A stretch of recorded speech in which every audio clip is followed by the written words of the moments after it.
Hi, and welcome to the OrgDev Podcast. So what are the biggest challenges organizations are facing in making hybrid working truly effective? And how can we design our workplaces, our teams, and our strategies with hybrid in mind? And what is the role of HR, OD, and managers to make it work? Now, it was thought hybrid work and the benefits it brings to a huge percentage of the workforce was here to stay. But the discussion about hybrid work isn't over yet. There's a lot of media discussion around hybrid working. Amazon, Boots, and JP Morgan are major employees ordering their people back to the office full time. And some business leaders, like the former boss of Asda and Marks and Spencer's, are saying that working from home is creating a generation of people who are not doing proper work. So today, we're joined by the brilliant Gary Cookson, author of the recent release, Making Hybrid Working Work, to tackle this critical area and help us understand the reality from the rhetoric. Gary brings a refreshing, evidence-based approach to hybrid working. And Gary is the founder and director of Epic, a consultancy where he helps clients to improve workplace and performance. He's got more than 20 years experience in both strategic and operational, HR, L&D, and organization development roles in the public, private, and voluntary sector. He's also a chartered fellow of the CIPD and of the Learning and Performance Institute, and a qualified coach as well. And he was recently featured on HR Magazine's Movers and Shakers list. As I said, he's a published author with 2 books, Making Hybrid Working Work, which was released this month, and also HR for Hybrid Working. And he somehow finds time to write and consult, even though he's a father of 4. And hopefully today he'll be sharing some of his secrets to how he does that as well. So welcome, Gary. It's great to have you on the OrgDev podcast.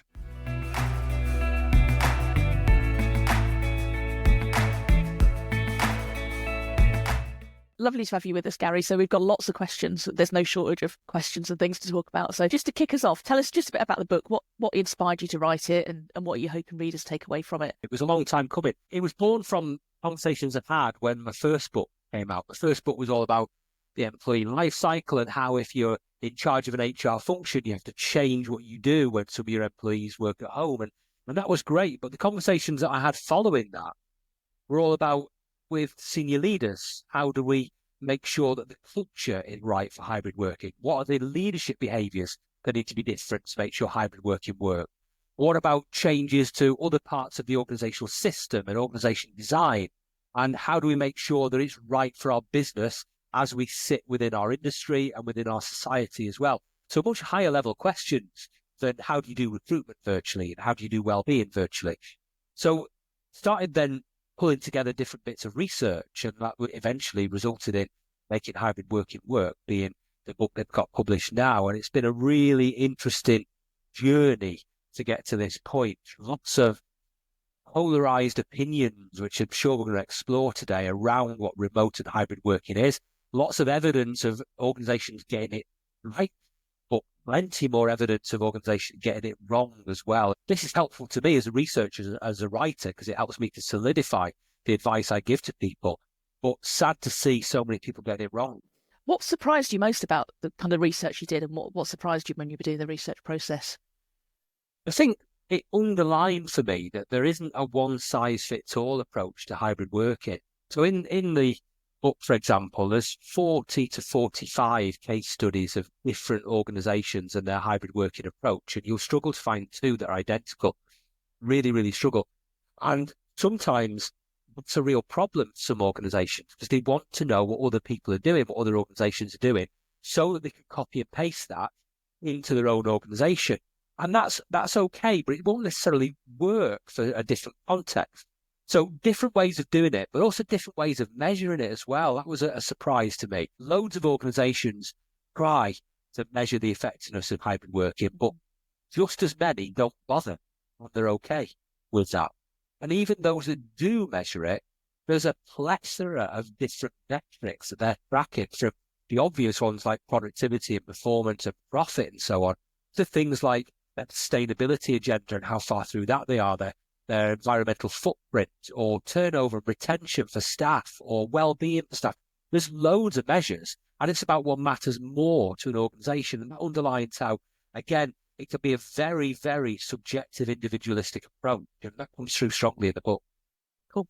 And you mentioned the case studies there, and there's loads of them in the book. How did you choose who you were going to bring into the book? Who got in the book?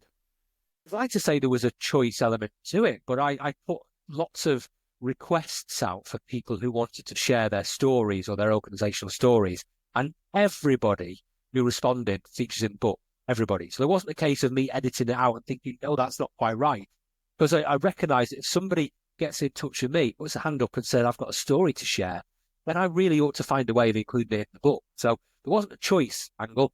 I was lucky that so many great stories came to me. And you mentioned there that there's no one size fits all, but are there particular themes, the organisations that are getting it right and making hybrid work, are there particular themes that you picked up across the different case studies? I think so, yes. I mean, the one big theme is they're not leaving it to chance. They're not leaving the way the organisation works to chance. And that's very, very right. And it's the way it should be. And it's no difference in remote and hybrid work than in-person work either. If you leave things to chance, they deteriorate, they go one way. But if you actually make some effort, if you think about the decisions you need to make and you plan them out and you consider the what-if scenarios, the consequences of everything, then it does tend to go quite well. So hybrid working is something that planners will like. So if you're going to get it right, you've got to do an awful lot of forward thinking and forward planning. And that's the theme that emerges, that there are loads of different ways to do hybrid working, from very, very flexible approaches to very structured approaches, and both can work. But you've got to think it through. You may end up with a system where people come on site X number of days per week and the rest of the time they're somewhere else, probably at home. Well, that's your end point.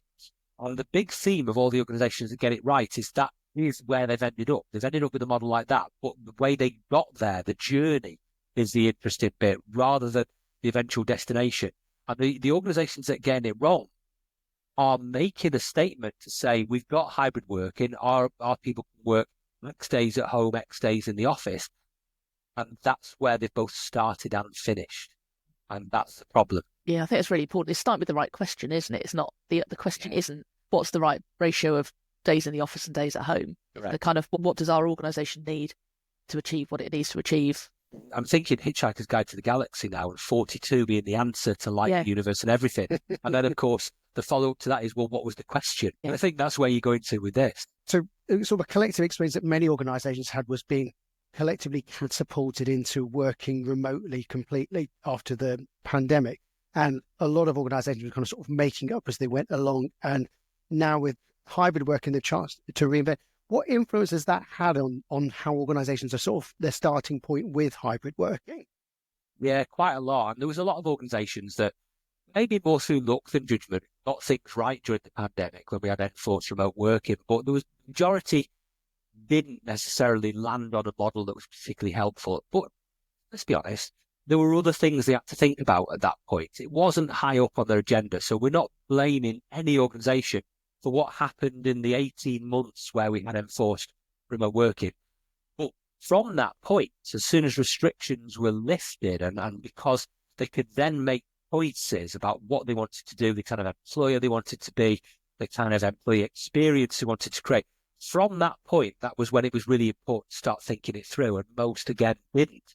What happened in the pandemic with enforced remote working was not through remote working, though. Loads of advantages to it, and you'll remember some of those from first-hand experience, but loads of disadvantages brought with it at the same time because of the nature of it being enforced and mandated, and nobody had much choice, and it was all quite urgent at the time.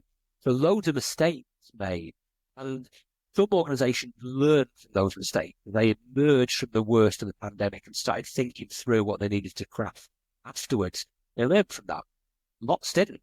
And unfortunately, some of the views you see about remote working now and hybrid working now are coloured because of the experience that was had during the pandemic, which wasn't, in my view, through remote working.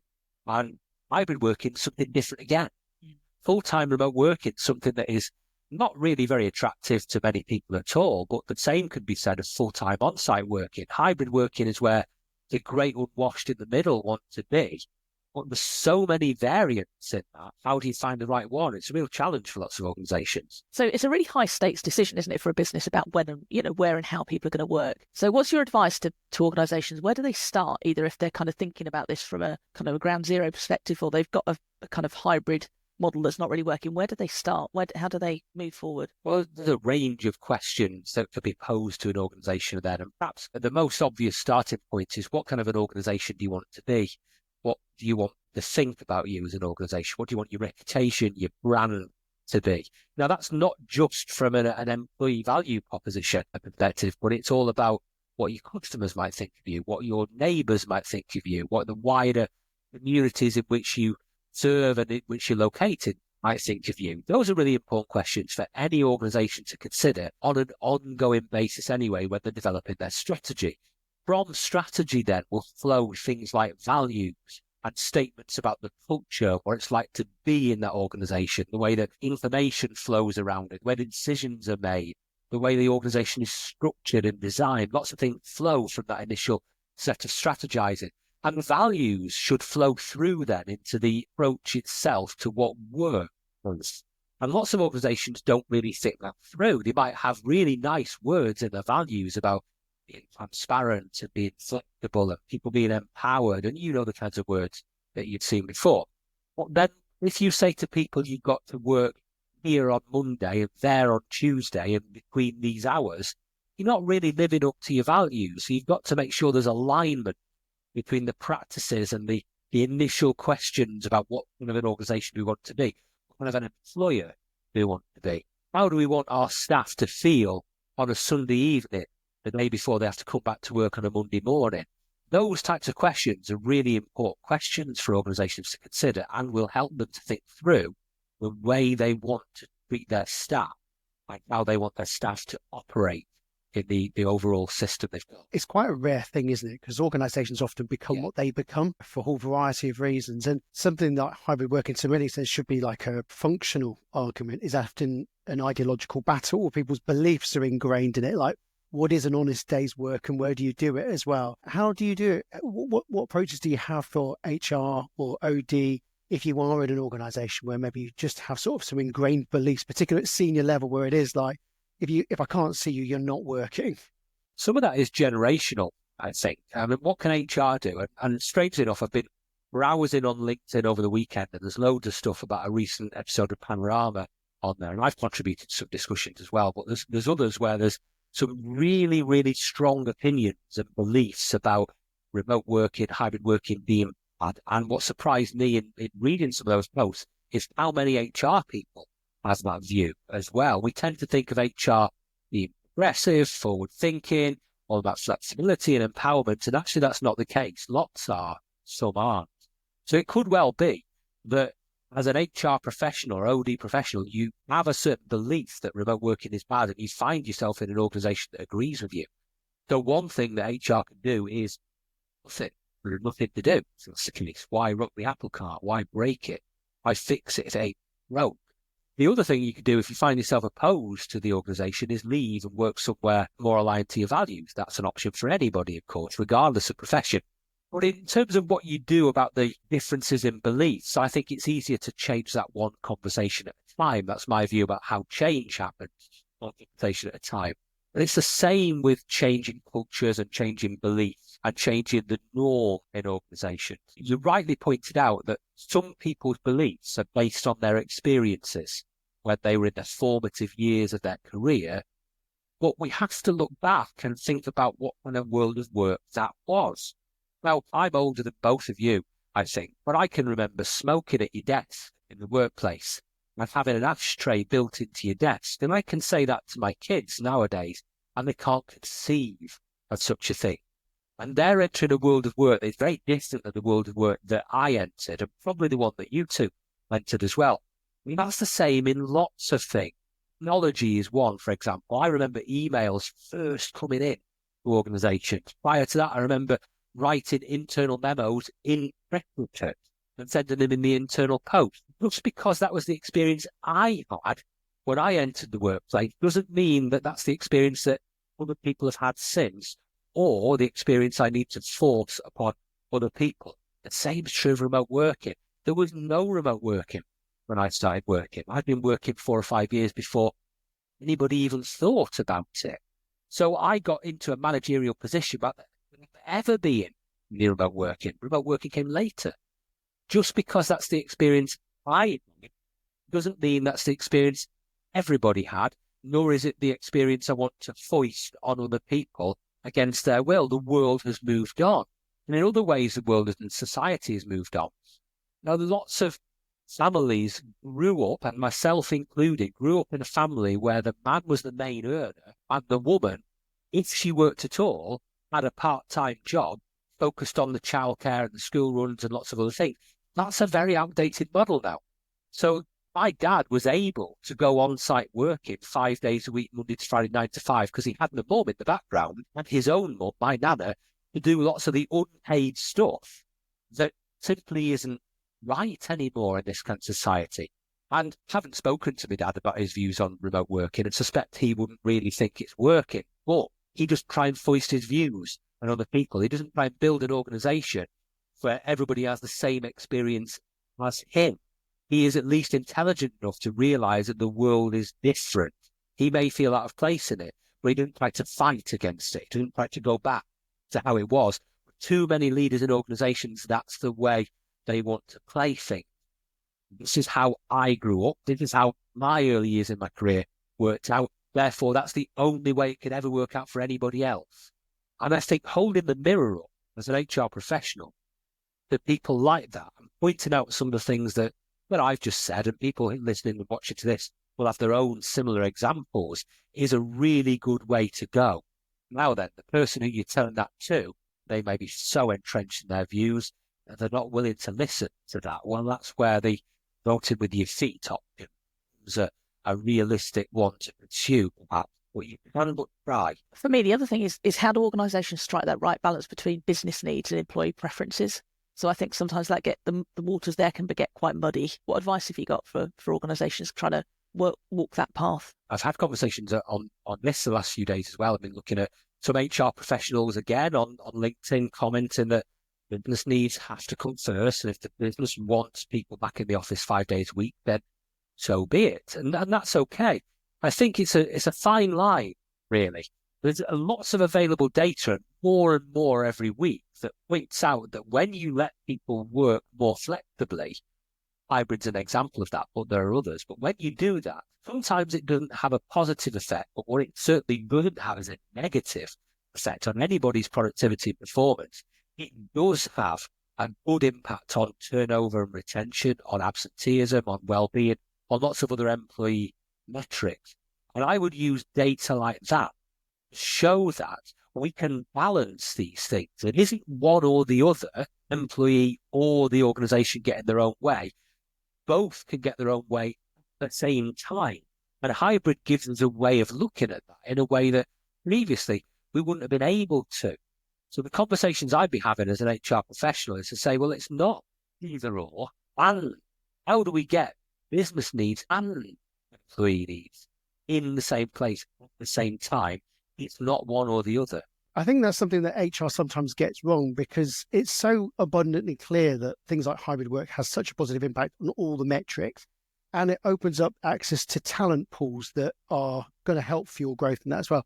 But sometimes I think we forget to make the case that others don't get the people as much as HR do, because HR lives and breathes it every day. Is that something that you experience? Yeah, it is.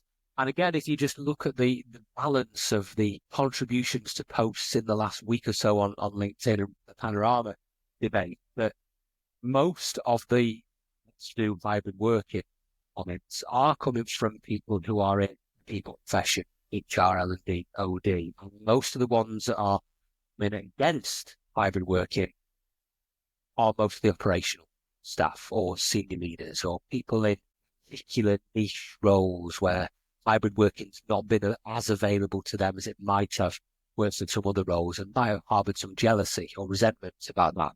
So yes, there is an imbalance in that. Now, it's easy to get across because one of the things that is a big enabler of most organisational success is great leadership, and a great leader has to understand their people. A great leader has to work with their people rather than tell their people what work they need to do.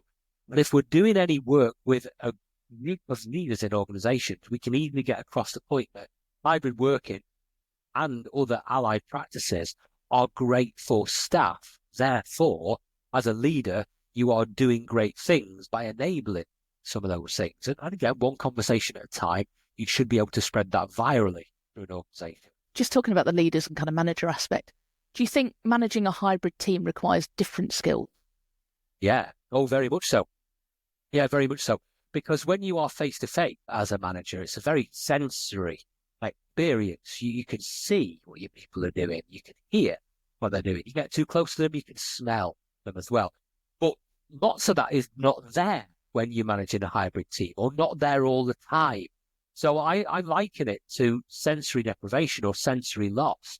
You know, if one of us lost our sight, lost our hearing, there'd be a period of adjustment, quite serious adjustment, and we'd feel quite lost during that time until we learn other ways to see what's going on, to hear what's going on, and don't use our eyes and our ears.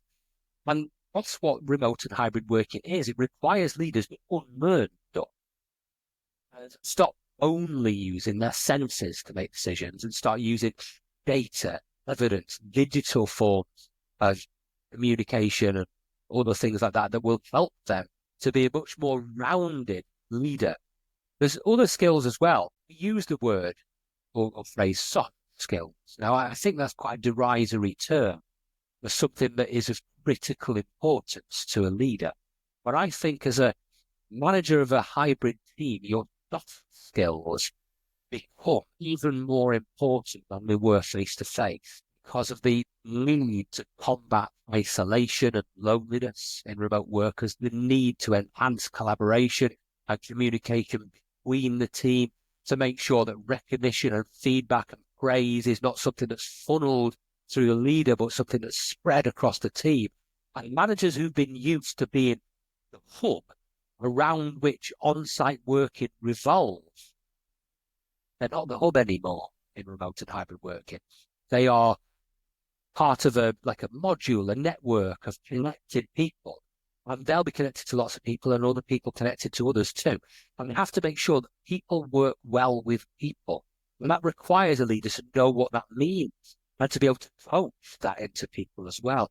And again, in a face-to-face environment, that might not have been quite so critical, but it definitely is face-to-face.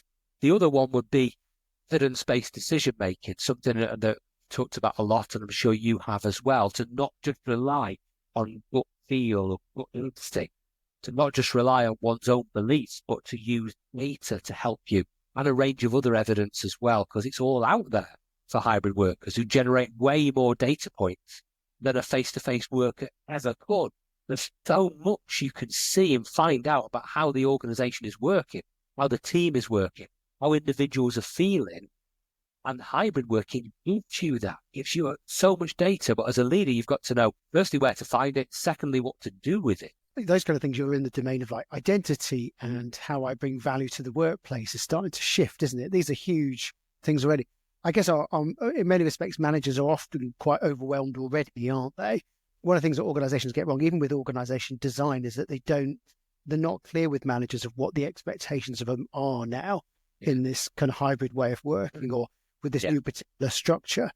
Where does that responsibility sit for making hybrid work? Does it sit purely at HR's door, or does it sit much more than that? No, I think if we let it sit at HR's door, then we're making a mistake, really. We're not engaging all the different stakeholders in this. This is something that the top team have to take responsibility for. The implementation of it may well sit with the HR team, but the design of it needs to sit with the top team with the right input from HR and OD professionals. It's a really important thing to get right because it affects so many parts of the organizational system. It's too important to be left to HR professionals, but I would make the same case of any other type of professionals. It's too important to leave to one team. Yeah, so one of the other things I wanted to ask you about was around proximity bias that we know comes into play. How does that play out? How do we ensure fairness and transparency when we've got kind of hybrid teams, people in the office, people not in the office, people we see all the time, people we don't? What advice have you got for people around this sharing? Because people get lost, don't they? In the system, their work doesn't get seen or noticed, does it? It's a real danger. And there was one word missing from your last statement, Gary, because you said people get lost. The word I would add there is can. People can get lost in the system. And that's about intentionality. If you leave it to chance, if you don't do anything about it, people can lost. People won't lost if the manager knows what to do and designs the work of the team and designs the interrelationship between the team in the right way so that doesn't happen. And the point you're making, for example, is a valid one, because For example, we're all co-located in the same office and I'm your manager. One of you does a great piece of work. I can see it, hear it. I can smile at you. I can nod. I can say something. Because the prompt for me to do that is very close to me, in real close proximity to me. But when you're remote, how do I know that you've done a good piece of work? How do I know that there's something worth noticing and commenting on? So going back to Danny's points about proximity bias, that's where it can come into play, because you rely as a manager sometimes on the visual cues, the audible cues as well, to tell you when to do the things that as a manager you should do without anybody prompting you to do. Praise people, recognize people, acknowledge people. When they're remote, there might need to be a bit more of an explicit prompt for that to happen. And people might need to work out loud in ways that are not just verbal, are digital as well, that then showcases what they're doing day in, day out to whoever needs to see that. It's also unfair for that to be funneled through the manager. They become a bottleneck for that type of stuff. So the manager's got to work to develop that culture of recognition and appreciation across the team so that those things can happen without the manager necessarily being involved or possibly being aware of things. Proximity bias, how can you measure it? Well, one thing you can easily do is track the interactions you have, not necessarily what the interactions are, but who they are with and how many there are. And the easiest way of doing that is to keep a 5-bar gauge or a tally chart. And you've seen the things, 4 vertical lines and a diagonal line across them. And every time you speak to somebody, put a mark against their name. Doesn't matter who it was, doesn't matter what the interaction was, but just note. And over a day, over a week, really interesting pattern can emerge visually. You can then see who as a manager or who as any individual really you are communicating the most with. And then you can start asking questions. Are the people I'm communicating with the most co-located with me? Are they remote? Did it change based on where I was? Did it change based on where they were? Did it change based on what we were doing? Time. Which communication platform did I use? Or was it entirely verbal? So every time you interact with a human being, you mark it down. And a really interesting visual pattern to play there. Then you can coach, as an HR and OD professional, you can coach the leaders to make sense of that data and to do something about it so they can start implementing asynchronous working techniques and they can start looking at fairness and equity amongst the team and change the way the team works so that proximity bias becomes less and less of an issue. So, but the starting point is to figure out, is it an issue in the first place? And that's where your data comes in. Extending the subject of fairness there. So some organisations might have a blend of different roles where some naturally lend themselves to hybrid working and some just cannot be hybrid working. You know, they have to be on site to perform the role. Is it one in, all in, or can you have a blend? And how do you create fairness if you do? Because to many extents, you know, what comes with hybrid working sometimes is quite a privilege as well. Yes, and that word's been levelled at me today in a conversation that we are creating a 2-tier workforce potentially with some of the benefits of hybrid working available to some and not to others. And I say that's rubbish. I always say, and this will be a controversial statement that people watching this will have a view on, there is no such thing as a job that can't be hybrid. Now, I will unpack that for you. But I think, do. Yeah, I will. But also fairness is something that I don't think we should worry ourselves too much about. Fairness is about treating everybody the same, equally. Well, you know, on some jobs, you're on your feet all day. So does that mean we need to take chairs away from those that aren't on their feet, just so that we can level the playing field? For some jobs, we pay national minimum wage. I mean, we have to pay everybody national minimum wage just so we can level the playing field. I could go on with those types of examples, but there is no such thing as a job that can't be hybrid, and that's very, very true. What we've got, though, is a lot of tasks that can't be hybrid, a lot of tasks. And where we have problems is that somebody put all those tasks into one job. And that then means that job can't be hybrid. And that's a conscious job design sequence. Somebody made that job, and it might have been decades ago before hybrid working was even thought of, but somebody wrote a job description with a dozen or more things on that have to be done on site. And just when somebody wrote that, somebody else can rewrite it so that it can be different. And just because a job's always been done in one way doesn't mean it has to be done that way now.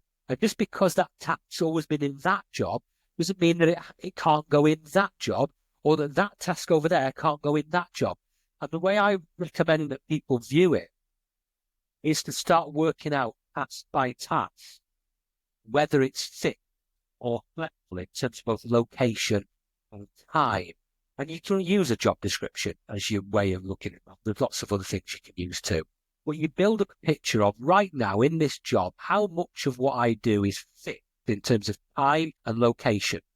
Those things, as things stand, cannot be done in a hybrid way. That doesn't mean with increased use of artificial intelligence or outsourcing stuff or just stopping to do stuff. But that'll always be the case. And then once you've got it for one job, you can easily do that for the whole team. Once you see the whole team, it's more a case of throwing everything up in the air, and then much like the video game Tetris, as the blocks are coming down and trying to fit them into the right bits, that's what you're doing with the tasks to get them into the right jobs. And don't make the mistake that somebody 40, 50 years did of putting all the tasks that can't be hybrid in one job. Don't make that mistake. Why would you do that? You open yourself up to loads of criticism. So we can rebuild the jigsaw, but we can build it in a different shape and make sure that there is some element of tasks that can be hybrid in everybody's job. Real good example of this, my local GP surgery. Now, I don't know whether this is the case on all GP surgeries. I only go to the one. But you cannot get a face-to-face appointment at my GP surgery. You cannot. What you do is you fill in a form on their website when you want some treatment. You put in all the details. Now, previously you would have rung up that, but you fill in an online form. Within half an hour, somebody somewhere, GP, has triaged this and told you what needs to happen. Now, that GP is remote working. And all day, that GP, he or she, all they'll do is triage these online forms. They are not then involved in the follow-up. The follow-up might be go to the pharmacy. The follow-up might be come and have this done on site. It could be a phone, it could be a range of things. But that GP, for one of the 5 days they work, is doing that task. And they're doing it from wherever they want. They could come on site. They do choose to do it remotely. For the other 4 days, they're doing a traditional surgery where somebody else has done the remote stuff and then is referring them to come on site. All of a sudden, what you've got is a role that used to be 100% on site and there was no way around that. To using the technology in a way that enables tasks to be shifted, tasks to be unfrozen. And this GP surgery, though, people like my dad moan that it's all done online, but it worked really well. From the GP's perspective, they get 20% of their time working from home. So it can be done. And I've got loads more examples in the book of jobs like pizza delivery, of jobs like fashion retail shops, and of jobs like receptionists in office blocks, all being done remotely. Can we have the pizza one? Yeah, you should have the pizza one. Well, this is a nearby pizza chain, well-known pizza chain to me. There aren't many, so if you're thinking of a pizza chain, it's one of 2 or 3, and you'd be right. And in this shop, the branch of this well-known pizza chain, they've got 5 people. They've got the people who do the cooking and stuff, but they've got 5 people. And one of these people is what you might call the logistics person. They take the phone calls, they make the orders from the online app, and they tell the cooks what to cook and the delivery drivers where to go. And the other 4 people, they are the delivery drivers. Delivering pizza at the moment, at least until drones take over, is an on-site location. It can only be done in person. There is no argument about that. But then the logistics person works entirely from home. And what this pizza shop did, with a bit of help from me, is say to them, instead of being a team of 4 and a team of 1, you're now a team of 5. And you all work 5 days a week. But instead of the logistics person doing logistics 5 days and the 4 drivers doing driving for 5 days, we're going to mix up the tasks so that you'll all have 20% of your time doing logistics and 80% of your time doing the driving. So now what happens is when it's your day of the week to do the logistics, you can do that where you want. There's a space in the shop where they can do it, or they can do it remotely. It's all done through a phone, and they can choose where to do it. And then the other 4 days of the 5 that they work, they're driving. but it applies some task flexibility. It does require conscious effort. Somebody wrote a job description for pizza delivery people that said that's all you do. Somebody wrote a job for, I don't even know what the job title is, pizza logistician or whatever it might be, who said these are all tasks you do remotely. Because somebody did that once, we can do it again and say these tasks will be all thrown up in the air and put back in a different order. That's what we're talking about to make hybrid working work in eventually every job. That's some really interesting examples, Gary. Thank you. Telling, makes you think, doesn't it? So one of the things that always comes up when we talk to organisations about hybrid is culture. At some point, company culture will come up in the discussion. When we did the pre-discussion to this with you, you said something really that I wrote down. Hybrid reveals culture. Can you just say more about that kind of culture piece around hybrid? Now, the quote is not mine. I've developed it, but the quote came from, so I should give credit to Chris Hurd. And I've paraphrased slightly because it suits the analogy that I'm extending here. But he said something about distributed work. It doesn't kill culture, it reveals it. So I talk about hybrid work and I take a little bit further. What I mean by that is that hybrid shows you where the problems are. And, there's a couple of analogies I can give you here. I've recently discovered that I've got high blood pressure. Now, I'm trying to work out why. But the reason why I know I've got high blood pressure is we bought a blood pressure monitor and I started testing myself. Now, that shows me the problem. It doesn't tell me why the problem's there. It doesn't tell me what I can do about it, but it shows me that there is one. And I've got two choices about this situation that I'm in now. I could either try and tackle the cause of my high blood pressure, or I could throw the blood pressure monitor away and say that it's because I tested myself that I now know about an issue. Well, that's the same about hybrid. And I think the example I gave you in the pre-discussion we had, if I remember rightly, was about the garden that you might plant. And I think if you look out of your window now, Garen's got his curtains closed so we can't see his now. But if we did, we'd see a garden. Now, if you're lucky enough to have a lawn with some grass and so on, you look out now and, it's winter now as we're recording, so it's not necessarily growing fast, but it won't be long, and it will. And Gary could stay looking out of his window all week long looking at that grass and might not notice any changes. Now and again, if he comes back every other day, he'll see some changes because he's not there all the time. See it.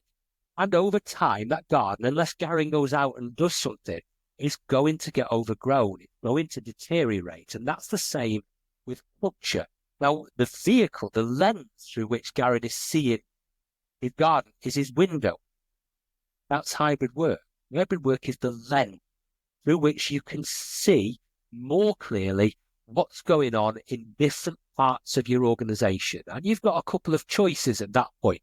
You could get out there into the garden and start doing some weeding, which is what I'd recommend. Or you could do what Garen's done, close the curtains so that you can't see what's going on here. You can pretend that these problems don't exist because you can't see them. And if you are working entirely on site, you will not see what's going on in other parts of the organisation because you can only see what's within your eye line. You won't see the other bits. Hybrid working shows you more of what's going on. It's not the cause of any cultural deterioration, but it enables you to see it more clearly. And you can either get out there and sort your culture out, or you can say everybody back to the office because I don't like what I see. When you're talking, like, for example, with the pizza thing, like as human beings, we love patterns, even if not the right optimal patterns for us as well. So, there is something around the comfort of knowing that you're the logistics person and you're introducing things like challenging convention and status quo, and people might attach status to things like being the logistics person.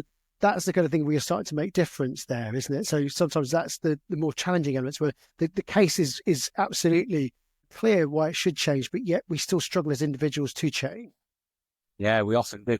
And that's human nature. Probably there's another podcast in that, I think, about the way and a book. Beings response. Hey, don't start me on that, Gary. My wife would be very, very angry. But yes, I think so. And human beings, we don't like change, but hybrid working is all about change. And it's change mostly for the better as well. And it will create some resentment in some job roles where they think, I can't do this, where they see other people doing it. It will. It will create some resentment from leaders who 30, 40 years ago didn't have the ability or the privilege to be able to do that. And they now resent other people.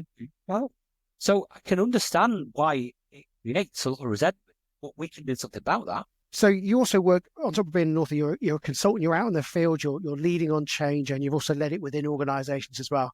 What challenges do you typically encounter when you're trying to support an organization to do more of hybrid working? Probably the most obvious one is when organizations are adopting a structured fixed hybrid approach, something like 2 days here, 3 days there, for everybody. The challenge is making that work for everybody, because no two jobs are the same, and no two people doing the same job do it in the same way. And having a structured fixed hybrid approach sounds great, sounds reasonable, makes you sound like a really good employer committed to flexible working. But actually, there's more to it than that, as we've explored a little bit on this podcast. So the big challenge is, once you've made that decision as an organisation, how do you then support the managers and the teams to make that work? And that's where I often come in to do some of my work there. Left to their own devices, they can often, through trial and error, sometimes get to the right point, but therein develops inconsistencies, and therein develops little bits of cultural deterioration. So there are challenges then to make sure there's a cohesive approach, more than just 2 days here, 3 days there. You can't stop there. But many organisations, sadly, that's what they do. So that's the big challenge I try and tackle. And then are there any particular kind of trends or topics that are kind of emerging in the field that are kind of really interesting you at the moment? Yes. So we're recording at the end of January now, and we're a week away from an episode of Panorama, which highlighted a lot of trends around organisations mandating people to return to the office. And you don't have to go far in the media to see more and more examples of that. And it's quite a sad state of affairs. I mean, we may talk specifically about Panorama, but there's a trend that many organisations are abandoning hybrid working. Now, my view on that is, what's their data? And can they show in years' time, 2 years' time, that the decision to abandon hybrid working made a difference? I suspect they're not interested in the data, so they won't have any. It's all to do with opinions and so on. And that's the trend at the moment. There is a trend of organisations going the other way and making it work as well. But the ones that get the media coverage are the ones who say, I'm already back to the office, because that's where the magic happens. And it's hard sometimes to try to disprove some of that, but it's also hard to prove that that's the case as well. And sometimes whoever is saying such things, they don't want to hear the opposite view. They've already decided. They don't want to see the evidence that things are working, because they're not interested in that. They own the organisation or they run the organisation. That's good enough for them. So that's a big challenge, a big trend that I'm seeing at the moment, is organisations realising that hybrid work for them isn't working, rather than trying to fix that or holding their hands up and say, hey, we didn't even try. They're just going back into the office and hoping for the best. It's like not being able to swim and deciding to go down to your local pool and then being surprised that you drown. And that's the kind of analogy we've got with organisations who are saying this, hybrid working, it's rubbish, isn't it? Let's go back into the office. It's not even trying. And they won't see the consequences of that decision for a long time, because there'll be a lag, won't there, in terms of whether people's day... They're not interested in measuring the consequences. They're not interested in consequences. Yes, you're right, there will be a lag. You're quite right. They're not even going to try and measure them. So if you look back at your kind of work so far, what are some of the biggest lessons you've learned that you think might be valuable for our listeners to... Well, hybrid's easy because I say the same things all the time to everybody. No one size fits all, don't leave it to chance, things like that. And so those are the big lessons on hybrid working. In terms of my own career, I think 2 lessons probably stand out to me. One is a phrase that I didn't understand until maybe the last 10 years or so, that it's not what you know, it's who you know. And that's a phrase that, somebody said to me 40 odd years ago, that in life, it's not what you know, it's who you know. And I didn't really understand it or want to understand it.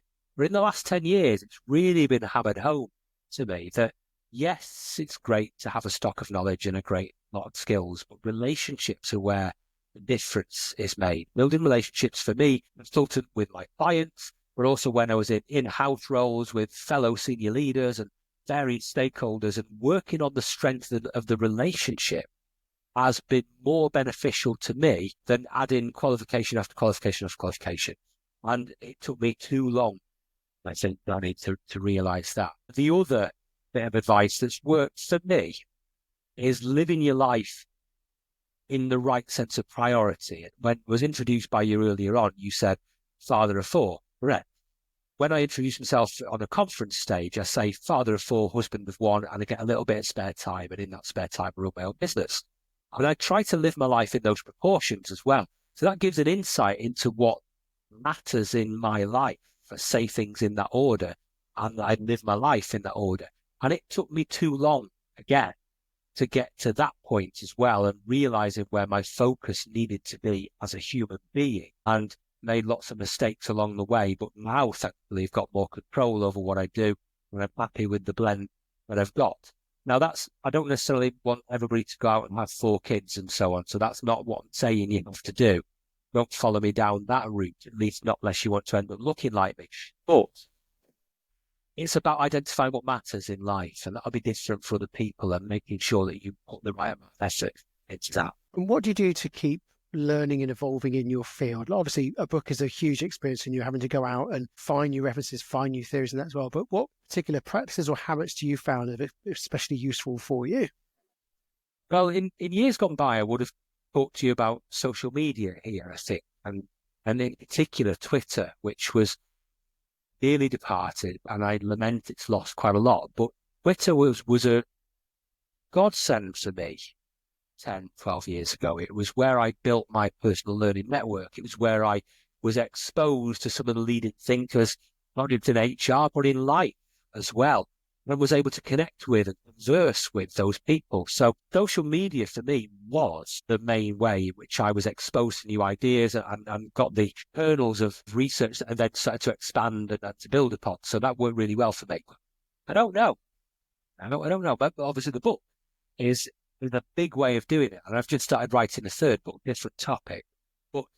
And that helps me because it send out requests for people to share stories, for people to share their insights and experiences, and people do.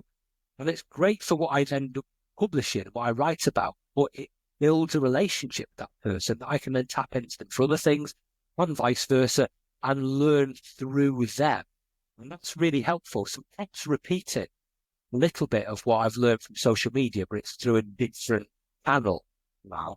And I'm also repeating some of the advice shared about life lessons. It's not what you know, it's who you know. And that's come into the fore now in my research, that it is about learning through other people for me nowadays, and far less than through books and videos and formal stuff. I learn through talking. Well, Gary, I want to say a huge thank you. It's been a really great interview. It's been provocative. It's been thought-provoking. It's been practical, and really important. It's evidence-based as well, which is what this subject desperately needs. Obviously, along with everything we've discussed today, there'll be a link to your new book and your first book in the show notes as well.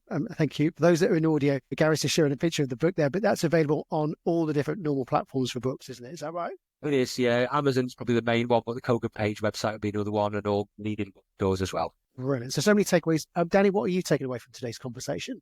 A lot of the things. I think some of the things that stuck out for me, the importance of intentionality when you're kind of thinking about your hybrid model. I liked what you said about the importance of working out loud. I think that's a really important message for leaders to take away. And I love the idea of visualizing who we're interacting with and kind of keeping that log of how many times we're talking, interacting with different people, because that data would be really powerful. I think some of the organisations we're working with, just that seeing that pattern in front of you will give you some really good insights. Yeah, and reflecting all those points and build on some as well. So you talk about, is fairness possible for all employees, and maybe sort of attacking that in a much more sophisticated way. The idea that helping leaders understand that hybrid working is a form of great leadership is by understanding what employees need as well. I think that's a really important bit. And also the importance of challenging convention around how we just sort of collect things into tasks, then into jobs. And it's the giving ourselves permission to challenge the status quo and to really change how we hardwire organisations, and that everything is on the table if we really want to make this work as well. Gary, it's been brilliant. It's been really good. We really strongly recommend your book. It's a really great book. it should be recommended reading for all HR people and managers thinking about attacking ways of working in a much more progressive and sophisticated way. So thank you so much, Gary. We really appreciate it. Oh, thank you. Really enjoyed myself. Thanks, Gary.